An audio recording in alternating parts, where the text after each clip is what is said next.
Olá, seja muito bem-vindo. Mais uma vez é muito bom estar em sua companhia. E olha só, a partir de agora você vai ficar por dentro das notícias do Brasil e do mundo. E eu começo essa edição falando de comércio. As vendas nos shoppings cresceram no segundo trimestre deste ano. Os dados são da Associação Brasileira da categoria. O levantamento indicou que o setor de comércio em shopping center registrou um aumento de 38,2% nas vendas entre abril, maio e junho deste ano, em comparação com o mesmo período de 2021. Os brasileiros gastaram, em média, R$ 126 em produtos e serviços nos shoppings no segundo trimestre deste ano. O aumento nas vendas foi impulsionado pela retomada do público, que estava mais restrita por conta da pandemia. Foi registrado um aumento no fluxo de pessoas de 58,7% no segundo trimestre de 2022, em relação ao mesmo intervalo de 2021. A Associação Brasileira de Shopping Centers avalia que os bons resultados do ano são a confirmação de que o segmento não está apenas se recuperando dos danos sofridos nos últimos 2 anos, mas entrando em uma rota de avanço sustentável. A expectativa é de que o aumento nas vendas no setor vai ser gradual e contínuo no segundo semestre do ano, alavancado ainda por datas comemorativas, como o Dia das Crianças, a Black Friday e as festas de fim de ano. E olha só, agora uma informação de última hora. A espanhola Aena acaba de ser declarada vencedora no leilão que foi realizado nesta quinta-feira pela concessão de 11 aeroportos do país, incluindo aí o terminal de Congonhas, em São Paulo, que, aliás, é o segundo mais movimentado do país em número de passageiros. O consórcio Aena Desarrollo Internacional fez uma oferta de 2 bilhões e 450 milhões de reais. E essa, aliás, foi a única proposta para o bloco.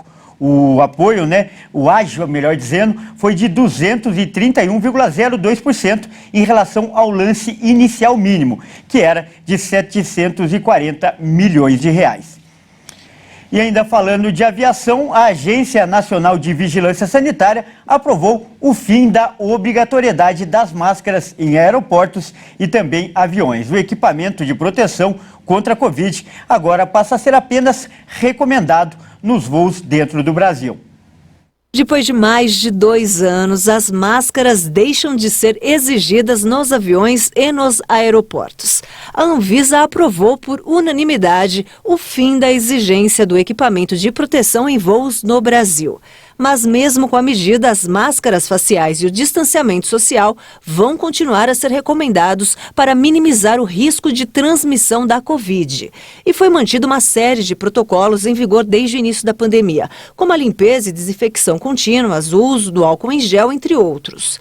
A Anvisa informou que o cenário epidemiológico atual permite que algumas medidas sanitárias sejam atualizadas. A máscara nos terminais aéreos e nos aviões deixou de ser exigida em diversos países, como Estados Unidos, França, Reino Unido e Portugal. Em maio, a Anvisa liberou o serviço de bordo e autorizou o uso da capacidade máxima de passageiros nos aviões. E atenção a essa informação de utilidade pública. Cerca de 5 milhões de moradores da Grande São Paulo devem ficar sem abastecimento de água neste fim de semana. O motivo é uma manutenção preventiva que será realizada no sistema Cantareira. A Sabesp, que é a Companhia de Saneamento Básico do Estado de São Paulo, realiza neste fim de semana uma manutenção preventiva no sistema Cantareira, visando ampliar a segurança operacional. Para a realização do serviço, será necessário fazer uma parada programada no funcionamento da estação de tratamento de água Guaraú. A unidade é responsável pela produção de água do sistema. A paralisação ocorrerá das 6 horas da tarde de sábado até às 6 horas da manhã de domingo. A medida pode afetar o abastecimento de água para quase 5 milhões de moradores de 8 municípios da Grande São Paulo. São eles: São Paulo, Guarulhos, Osasco, Franco da Rocha, Francisco Morato, Caieiras, Cajamar e São Caetano. Dentro dos trabalhos, será realizada a substituição de uma grande válvula em um conjunto de bombas na estação elevatória Santa Inês e também a manutenção preventiva de todo o sistema elétrico. Os técnicos também colocarão em operação uma nova adutora que vai reforçar o abastecimento na região de Perus, na zona oeste da capital, e nos municípios de Franco da Rocha, Francisco Morato e Caieiras, beneficiando cerca de 300 mil pessoas. Aproximadamente 250 profissionais estarão envolvidos nas ações deste fim de semana. A última manutenção semelhante, comparada no sistema Cantareira, foi realizada em 2016. Eu falo agora de notícias internacionais. 7 escritórios de organizações não governamentais palestinas foram fechados em operações do exército israelense nesta quinta-feira. Os grupos são considerados terroristas por Israel. O governo de Israel tinha anunciado em outubro a inclusão na lista do que considera organizações terroristas 6 grupos palestinos que estariam vinculados à Frente Popular para a Libertação da Palestina. A decisão foi criticada por grupos de defesa dos direitos humanos. As operações desta quinta se concentraram em Ramallah, sede da Autoridade Palestina na Cisjordânia, território ocupado por Israel desde 1967. A medida inclui 6 ONGs classificadas por Israel como terroristas em 2021 e a organização Health Work Committees, que o país também considera vinculada à FPLP, movimento marxista palestino que tem um braço armado menor que os grupos islamitas Hamas ou Jihad Islâmica. As ONGs negam vínculos com a Frente Palestina. No mês passado, 9 países, entre eles França e Alemanha, anunciaram que desejavam seguir cooperando com as 6 organizações por falta de provas. Hussein al-Sheikh, um dos líderes da Autoridade Palestina, denunciou a ação israelense como uma tentativa de silenciar a voz da verdade e da justiça. E olha só, uma forte tempestade provocou destruição na manhã de hoje no litoral da França. De acordo com as autoridades, a ilha de Córcega foi atingida por fortes chuvas e rajadas de vento que chegaram a 224 km por hora. De acordo com o relatório preliminar, pelo menos 5 pessoas morreram e dezenas ficaram feridas após o ocorrido. Diversas casas e comércios foram atingidos.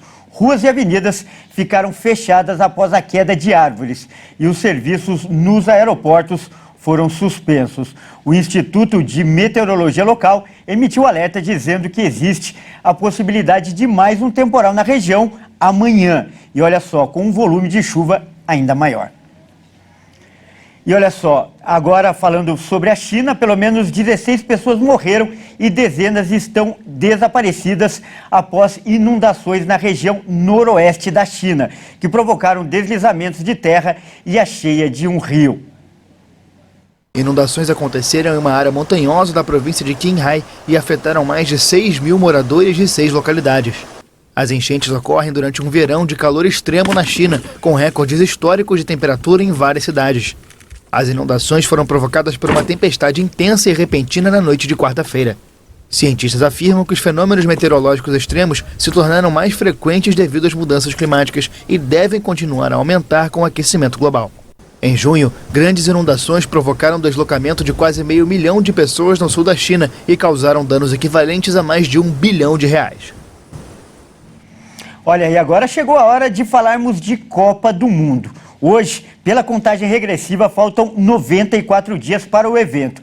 E o Leonardo Félix, nosso comentarista esportivo, traz agora as informações e curiosidades sobre o maior torneio de futebol mundial, no boletim Esquenta Qatar 2022. E hoje, olha só, o papo é sobre a Copa de 1938 e o artilheiro brasileiro Leônidas da Silva. Olá pessoal, este é o Esquenta Qatar 2022 e vamos para mais informações e curiosidades da Copa do Mundo aqui na nossa programação. Na Copa de 1938, realizada na França, o jogador brasileiro Leônidas da Silva foi o artilheiro com 7 gols. Mas um desses gols poderia ter sido anulado, comprometendo a campanha da seleção que ficou em 3º lugar no campeonato. Sob uma chuva forte que caía na cidade de Estrasburgo, a chuteira do atacante arrebentou, descolando a sola parecendo uma boca de jacaré. Sem conseguir encontrar um outro número 36 de chuteira, o diamante negro não pensou 2 vezes e tirou o calçado. Como as meias na época eram pretas, elas ficaram camufladas pela lama do campo e o árbitro nem percebeu a infração. Logo depois, o atacante marcou para o Brasil já na prorrogação e garantiu a vitória por 6-5 em cima da Polônia. É isso aí, faltam 94 dias para a Copa do Mundo Qatar 2022. Mais uma vez, obrigado, Léo. E amanhã tem mais boletim Esquenta Qatar. Bom, e essa edição fica por aqui. Eu agradeço por sua companhia e convido a continuar ligado em nossa programação. Até mais!